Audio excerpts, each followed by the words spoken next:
दहशतगर्द एक ऐसे नौजवान की दास्तान जिससे बचपन में जायदाद, ऐशो आराम, अपनों का प्यार, रिश्ते छीन लिए गए। हालात के चुंगल में फंसकर वो जराइम की दुनिया में दाखिल हुआ। मुहिब वतन होते हुए मुल्क दुश्मन करार दिया गया।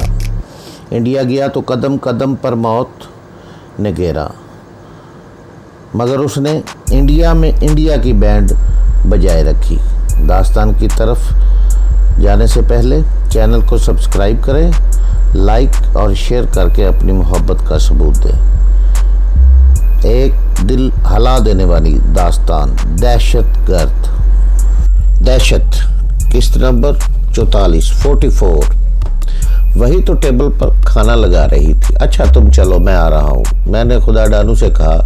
फिर फ्रेडी से मुखातब हुआ, कुछ खा लो फिर तुमसे बात करूँगा। मैंने नाश्ते के साथ पूरा इंसाफ किया। नाश्ते से फारग होकर मैं काफ़ी पी रहा था कि बाहर गाड़ी रुकने की आवाज़ आई। मैं काफ़ी की प्याली लिए हुए बाहर निकल आया। तैमूर और अली मुराद लौट आए थे, मगर वो तन्हा नहीं आए थे, बल्कि दराज कद और मजबूत जिस्म का एक नौजवान भी उनके साथ था। उसकी आंखों पर पट्टी बंधी हुई थी। अली मुराद उसे धकेलता हुआ ला रहा था। बड़ी मुश्किल से हमारे हाथ आया है ये, तैमूर ने कहा। तुम्हें यकीन है कि मतलूबा आदमी यही है? मैंने पूछा। हम इसे फ्रेडी और जोनाथन का हवाला देकर तो गाड़ी में बिठा सके थे। इसे अंदर ले आओ और आंखें खोल दो, मैंने उन लोगों से कहा। हम लोग उर्दू में गुफ्तगू कर रहे थे, इसलिए ग्लोरिया हम दोनों का मुंह तक रही थी। उसके अंदाज से गुस्सा जाहिर हो रहा था कि वह नवार्द को पहचान चुकी थी। मैंने और तैमूर ने उसे अपनी गुफ्तगू से आगाह किया। तुम लोग इंग्लिश में बात नहीं कर सकते? वो झंझला कर बोली। और तुम उर्दू नहीं सीख सकती? मैंने उसी के अंदाज में उससे सवाल किया। जोनाथन भी तो आखिर उर्दू बोल और समझ सकता है। जोनाथन की बात और थी। वो उठी इन्हीं इलाकों में काम करता रहा है, कई बरस तो वो इंडिया में रहा है। मेरा तो इसके मामला से तल्लक ही नहीं था, वरना मैं भी उर्दू बोलना लिखना सीख जाती और अब तुम्हें सीख कर सिखाऊंगी। हाँ, इसे करने के लिए उर्दू बहुत ज़रूरी है। मैं भला वो इश्क की शायरी कहाँ है जो उर्दू में तुम्हें सुना सकूं? अच्छा बात ख़त्म करो, ग्लोरिया झंझला गई। बात पर तंग करने लगते हो। इसके शिकार को तैमूर ने कमरे में पहुंचाकर उसकी आंखों से पट्टी खोल दी। वह पलकें झपकाकर बारी बारी सबको देख रहा था। फिर उसकी नज़र ग्लोरिया पर पड़ी तो वो चौंक उठा। उसकी आंखों में शनासाई की चमक नमूदार हुई जो फौरन गायब हो गई। तुम लोग और मुझे यहाँ क्यों लाए हो?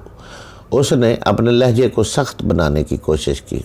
भाई यार, ये सवाल तुम कम अज़ कम 20 दफ़ा कर चुके हो और मैं उतनी ही दफ़ा जवाब दे चुका हूँ कि हम लोग तुम्हें यहाँ लेकर जा रहे हैं। तुमने कहा था कि वहाँ जोनाथन और फ्रेडी भी हैं। हाँ, तो मैंने क्या गलत कहा था? वो भी है, तैमूर मुस्कुराया। पहले इन लोगों से तुम्हारी मुलाकात करा दूँ ताकि तुम्हें अच्छी तरह अंदाज़ा हो जाए कि तुम किन लोगों के हाथों में हो, मैंने उससे कहा और फ्रेडी के कमरे की तरफ बढ़ गया। फ्रेडी फंड को देखकर नवार्द का चेहरा हैरत से खुला रह गया। उसे शायद अपनी आंखों पर यकीन नहीं आ रहा था कि यही वही फ्रेडी है जो ताकत के ज़ोर में ज़मीन पर पाँव नहीं रखता था। पाँव तो खैर वो अब भी ज़मीन पर नहीं रख सकता था, मगर अब वो शर्फ फ्रेडी नहीं बल्कि माजूर और अपाहज आदमी था। वो नवार्द को देखकर तासुब भरे अंदाज में मुस्कुराया और बोला, आखिरकार ये लोग तुम्हें भी घेरने में कामयाब हो गए। इन लोगों ने मेरे साथ फ्रॉड किया है बॉस। वो अभी तक फ्रेडी को बात समझ रहा था। हमने जिस पेशे का इंतखाब किया है इसमें कदम कदम पर फ्रॉड, झूठ, कत्ल और डकैती भी शामिल है। तुम ये कहते हुए अच्छे नहीं लग रहे। हम भी तो अब तक दूसरों के साथ यही फ्रॉड करते आ रहे हैं। फिर वो नवार्द को समझाने वाले अंदाज में बोला, ये लोग जो कुछ भी पूछे सच सच बता देना, वरना तुम्हें ये भी लोग जिंदगी भर के लिए माजूर कर देंगे। मगर बस ये लोग हैं कौन? तुमने कभी कामरान का नाम सुना है? अक्सर मैगजीन में कामरान का तज़किरा रहता है। फिर वो खुद ही चौंक कर बोला, मैं समझ गया। अभी मैंने जिस खातून को देखा है वो यकीनन तौर पर ग्लोरिया होगी, मगर इन लोगों का में कामरान कौन है?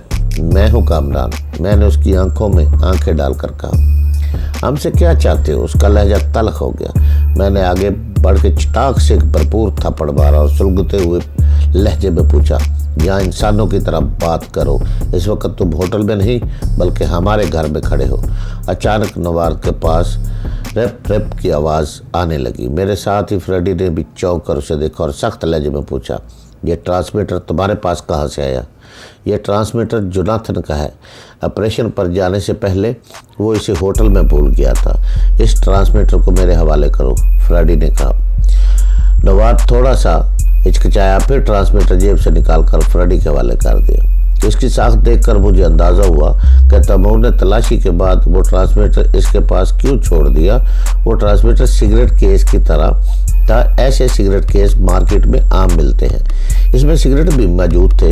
फ्रेडी ने अभी इन्हीं में से एक सिगरेट खींचा तो वो प्रल की तरह ऊपर आ गया। फिर वो जोनाथन की तरह भराई हुई आवाज़ में बोला, यस जे काली। बोलने वाले ने जवाब में कोई ऐसी ज़बान बोलना शुरू कर दी जिसका एक लफ्ज़ भी मेरे पल्ले नहीं पड़ रहा था। फ्रेडी भी इसी ज़बान में बोल रहा था।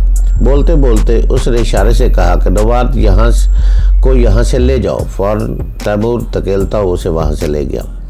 फ्रेडी थोड़ी देर इस जनाती ज़बान में गुफ्तगू करता रहा, फिर उसने ट्रांसमीटर ऑफ कर दिया। उसका चेहरा गुस्से की शिद्दत से मास्क हो रहा था।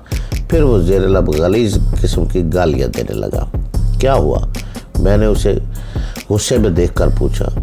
बेलमंडो की गाल थी, फ्रेडी ने बताया। बेलमंडो? मैंने हैरत से दोहराया। वो खुद बोल रहा था। बेलमंडो तंजीम के 3 बड़ों में से एक है। वो बराह रास्त जोनाथन को कॉल कर रहा था तो मामला गंभीर ही था, वरना बेलमंडो की आवाज़ तो तंजीम के आला ओहदेदारों को भी शाज़ो नाज़र ही सुनाई देती है। उसके बारे में किसी को इल्म नहीं होता कि वो किस वक्त दुनिया के किस हिस्से में है। बेलमंडो ट्रांसमीटर पर कॉल कर रहा था। इसका मतलब था कि वो कराची में मौजूद है। मुझे अचानक शदीद ख़तरे का एहसास हुआ। मेरा मुल्क किसी बड़ी साजिश की जद में था।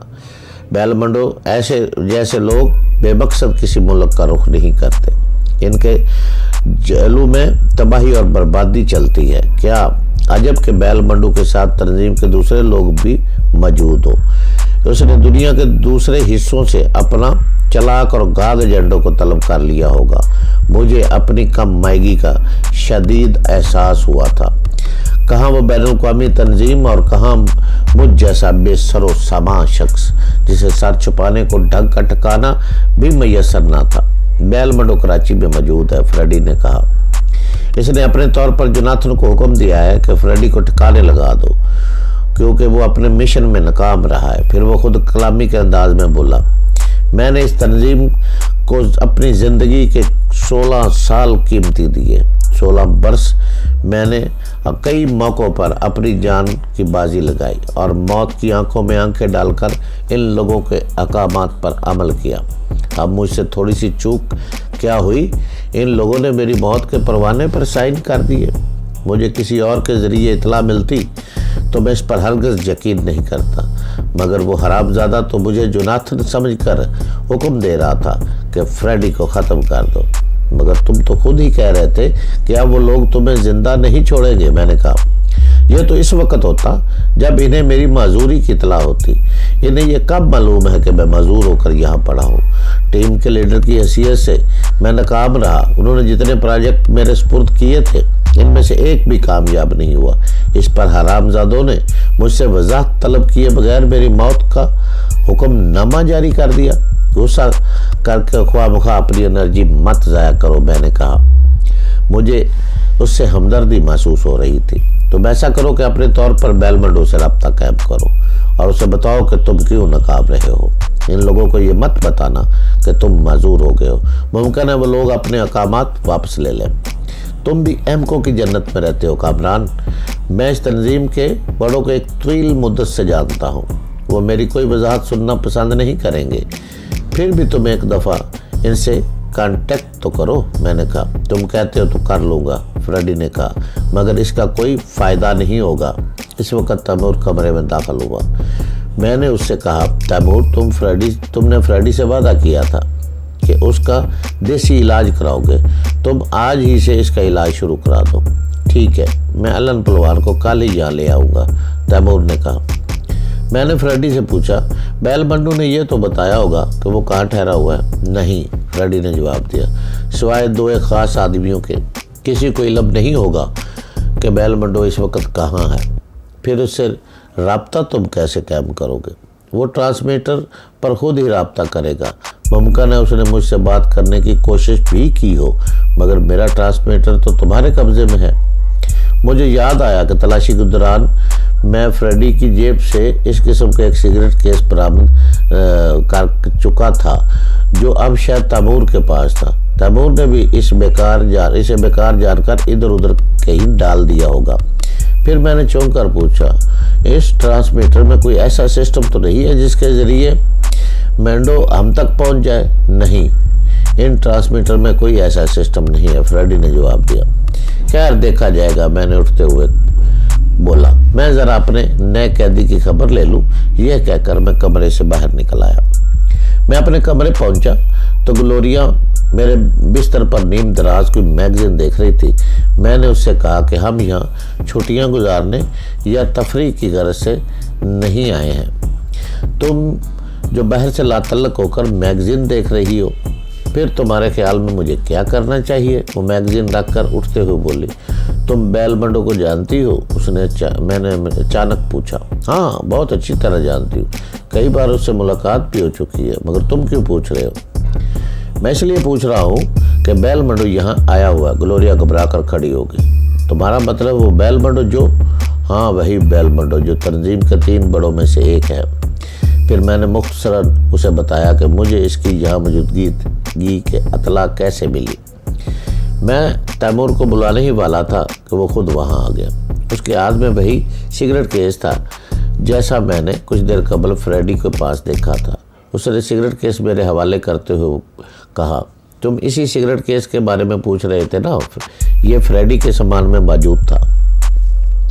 मैंने वो सिगरेट केस ग्लोरिया की तरफ बढ़ा दिया और उससे पूछा, इन ट्रांसमीटर में कोई ऐसी डिवाइस तो नहीं पोशीदा जिसके ज़रिए इन्हें हमारी मौजूदगी का इल्म हो जाए? ग्लोरिया ने सिगरेट केस मेरे हाथ से लेकर उल्ट कर देखा, फिर बोली, इसमें तो कोई ऐसी डिवाइस फिट नहीं, मगर एहतियात के तौर पर हमें ये जगह फ़ौरन छोड़ देना चाहिए। वैसे ही ये एक आइडियल मकान था। ऐसा मकान अब कहाँ मिलेगा? तुमने आखिर फालतू लोगों को क्यों इकट्ठा कर रखा है? ग्लोरिया झंझला गई। फिर एक दफ़ा तुमसे कह रही हूँ कि इन सबको ठिकाने लगा दो, वरना बाद में यही लोग हमारे सबसे बड़े दुश्मन होंगे। ठीक है, आज ही इनका बंदोबस्त करता हूँ, मैंने कहा। फिर ग्लोरिया कुछ सोच कर बोली, जब फ्रेडी तंजीम से मुतनफ़र हो गया है तो तुम्हें क्या ज़रूरत है उसे कायल करने की कि वो दोबारा इन लोगों से रब्ता करे? फ्रेडी बहुत काम का आदमी है, ग्लोरिया ने कहा। वो अगर हमारे साथ शामिल हो जाए तो हमारे बहुत से मसाइल हल हो जाएंगे। मैं खुद भी यही चाहता हूँ, मगर जब तक वो बिल्कुल मायूस नहीं हो जाएगा तंजीम को भुला नहीं सकेगा, मैंने कहा। मैं ये भी जानता हूँ कि तंजीम उसे कभी माफ़ नहीं करेगी। बहरहाल अब फ्रेडी को मुझ पर छोड़ो, ग्लोरिया ने कहा। मैं खुद उससे राह रास्त पर ले आऊँगी। मुमकिन है बैल बंडो इसकी गलती को दरगुजर कर दे। तो मैं अंदाज़ा नहीं है कि फ्रेडी कितना अहम आदमी है। मसलन कितना अहम? मैंने चिढ़कर कहा। वो कंप्यूटर टेक्नोलॉजी में माहिर है, दुनिया की बेशतर बड़ी ज़बानें नहीं बोल सकता, मेकअप का माहिर है, निशानेबाजी, फ्लाइंग और कराटे उसकी इजाफी खूबियाँ हैं। ग्लोरिया की ज़बानी उसकी तारीफ़ सुनकर मुझे लम्हा भर के मुझे फ्रेडी से हसद महसूस हुआ। फिर मैंने सोचा, फ्रेडी भी तो इंसान ही है, अगर वो इतनी सलाहियतों का मालिक हो सकता है तो मैं भी हो सकता हूँ। मैं ये सब कुछ इसी से सीख सकता हूँ। फ्रेडी जिस्मानी तौर पर तो मुझे शिकस्त नहीं दे सकता था। मुझे अंदाज़ा हो गया था कि वो मुझसे अच्छा फाइटर है ना निशानेबाज। अलबत्ता टेक्नोलॉजी, फ्लाइंग और मुख्तलिफ ज़बानें जानने की वजह से वो मुझसे बदतर हो सकता था। कि सोच में पड़ गए। ग्लोरिया ने मुझे चमका दिया। मैं ये सोच रहा हूँ कि अगर फ्रेडी वाकई ही इतनी खूबियों का मालिक है तो हमारे लिए बहुत कारआमद साबित होगा, मगर इसका इलाज तो हो जाए। ग्लोरिया ने कहा, हाँ, वो 15 दिन के अंदर अंदर पहले की तरह चाको चुबंद हो जाएगा। मैंने उसे यकीन दिलाया। फिर मुझे उस कैदी का ख्याल आया जिसे तैमूर और अली मुराद लेकर आए थे। मैंने सोचा ज़रा उससे पूछ-गुछ कर लूँ। तैमूर ने कैदी को इस बेडरूम में रखा था जो वो खुद इस्तेमाल कर रहा था। कैदी रस्सियों से बंधा हुआ इत्मीनान से फर्श पर पड़ा था। मैंने उसका कॉलर पकड़ के उसे दीवार के साथ बिठा दिया। फिर उससे पूछा, बेलमंडो से तुम्हारा राब्ता कब हुआ था? बेलमंडो? वो हैरत से बोला, इससे मेरा राब्ता कैसे हो सकता है? झूठ मत बोलो, तुम जानते हो वो आजकल कराची में मौजूद है। मुझे इल्म नहीं वो इस वक्त कहाँ है। उसने जवाब दिया, आप कह रहे हैं वो कराची में मौजूद है तो फिर कराची में ही होगा।